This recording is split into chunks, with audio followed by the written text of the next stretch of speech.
ị ga-afụ lọya ga-amakwa na ihe eje nga ọ na-ebu ego uche na-akasị gị obi ị na-eweta ego lọya na-eri ị na-enye ya ego na-eri until ije nga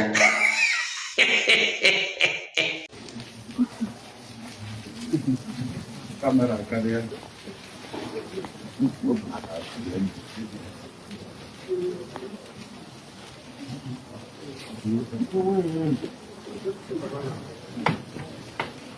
ihe a gụtara hiri nne nọ ndezi akwụkwọ enye m certified true copy of the judgment. I will not know the next line of action, but definitely I am going on appeal. Definitely you will go on appeal. A ga-eme appeal. Lawyer nwanne m tụọ na lawyer egwu ị ga-afụ lọya ga-amakwa na ihe eje nga ọ na-ebu ego uche na-akasị gị obi ị na-eweta ego lọya na-eri ị na-enye ya ego na-eri until ije nga na Onyeze Jesus nọ with a lawyer since 1 year and some months. Since yanwa ọ maghị ife ọ ga-eme oluzie kịta na atụ Onyeze Jesus 6 years buluzie na-apụ ọsịzie mbụ lọya awugo ọ na-apịl okwu a na-akọrọ ikwekwe ife a na-akọrọ nwaanyị aga na nwa na-ata arụ n'afọ well ọhọfọtụ lọya ka ọ bụ ọfọtụ Onyeze Jesus because na Onyeze ka isi nsi ụwa setụ ya ka izu ike. Yes, why wasting time? Ọ ka isi before jail me, let me rest. Nke a bụ hapụrụ onwe lọya na-asị don't worry ka anyị gaa tomorrow, don't worry ka anyị jee nwanne echi kịta now. Atụgo Onyeze nga kezi ife okwu mbụ lọya I will go on appeal.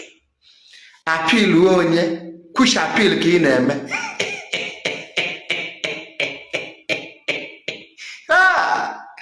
ndị lọya eme n'arụ ifu ndị lọya ha ma mfu enigwe ka ọ bụ na enigwe dị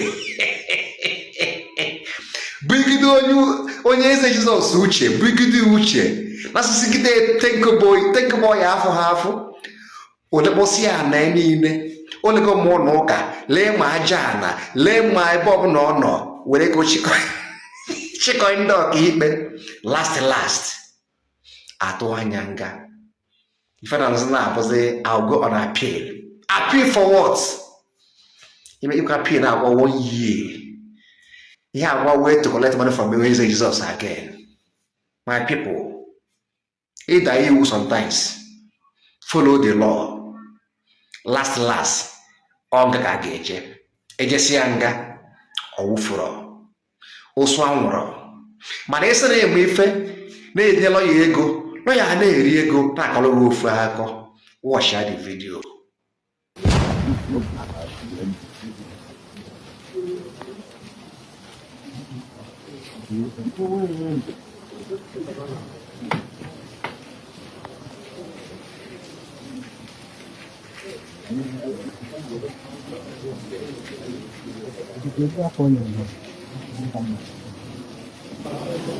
Kọtụ atụghị nga dịka esi wee kwu na a na-atụ ya nga ahụ isii ya na ya agbakọ ndị ọ nọrọ anọ mana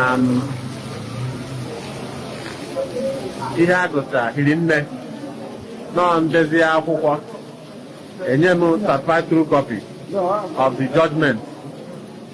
I will not know the next line of action, but definitely I am going on appeal.